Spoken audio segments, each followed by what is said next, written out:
अब बात दतिया उपचुनाव की करते हैं, जहां तारीखों का ऐलान तो हो चुका है, लेकिन सबसे बड़ा सवाल अब भी वही है, क्या बीजेपी एक बार फिर सबको चौंकाने वाला फैसला करेगी। वैसे पूर्व गृह मंत्री नरोत्तम मिश्रा के नाम पर सस्पेंस अभी खत्म नहीं हुआ है। प्रदेश अध्यक्ष हेमंत खंडेलवाल के बयान ने इस चर्चा को और तेज कर दिया है। उधर कांग्रेस भी हमलावर है और जातीय समीकरणों के बीच दतिया की सियासत लगातार दोनों दल गरमा रहे हैं। दतिया में क्या कुछ हो रहा है, इस रिपोर्ट में देखिए।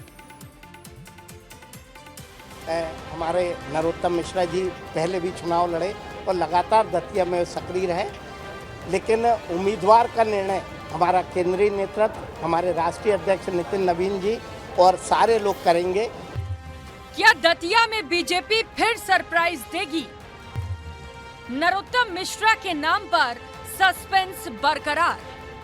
ये सवाल इसीलिए क्योंकि जब मुख्यमंत्री डॉक्टर मोहन यादव, भाजपा के राष्ट्रीय सह संगठन शिव प्रकाश और प्रदेश अध्यक्ष हेमंत खंडेलवाल के बीच 1.5 घंटे अहम चर्चा हुई, उसके बाद जब खंडेलवाल से पूछा गया कि क्या नरोत्तम मिश्रा ही उम्मीदवार होंगे, तो उन्होंने पहले तो नरोत्तम मिश्रा की तारीफ की और फिर सारी जिम्मेदारी केंद्र की बताई। हमारे नरोत्तम मिश्रा जी पहले भी चुनाव लड़े और लगातार दतिया में सक्रिय रहे, लेकिन उम्मीदवार का निर्णय हमारा केंद्रीय नेतृत्व, हमारे राष्ट्रीय अध्यक्ष नितिन नवीन जी और सारे लोग करेंगे। दतिया में चुनावी बिगुल बज चुका है। आज यानी 6 जुलाई को अधिसूचना जारी हो गई है। जुलाई तक नामांकन भरे जाएंगे। जैसे जैसे दिन बदल रहा है, चुनाव का समय नजदीक आ रहा है, उसी के साथ गरमा रही है सियासत।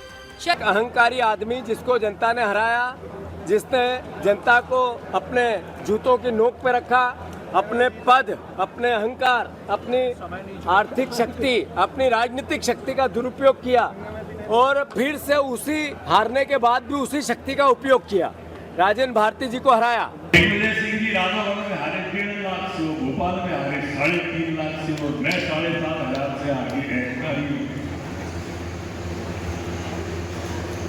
इसलिए अहंकारी के साथ में संस्कारी जो है 35,000 वाला बड़े विचित्र खेल है कांग्रेस।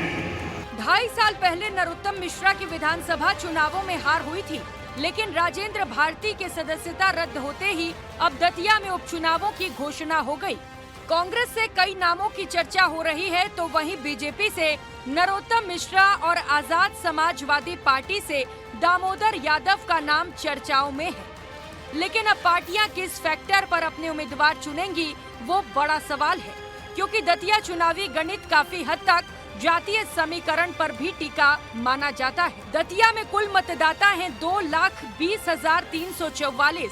44.6% मतदाता ओबीसी हैं, 28.2% सामान्य और 27.2% अनुसूचित जाति वर्ग से आते हैं। इसको लेकर राजनीतिक पंडितों की क्या राय है, वो भी जान लीजिए। कास्ट वाला काम कम करता है। जो कैंडिडेट होते हैं ना, बहुत सारे, यदि छोटी छोटे समूह में जातियां हैं तो फिर कैंडिडेट का अपना पर्सनल बहुत ज़्यादा काम करता है।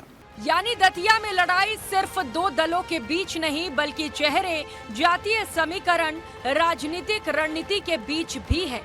ऐसे में टिकट किसे मिलता है और कौन किस समीकरण को साध पाता है, यही आने वाले दिनों में इस उपचुनाव का सबसे बड़ा मुद्दा होगा।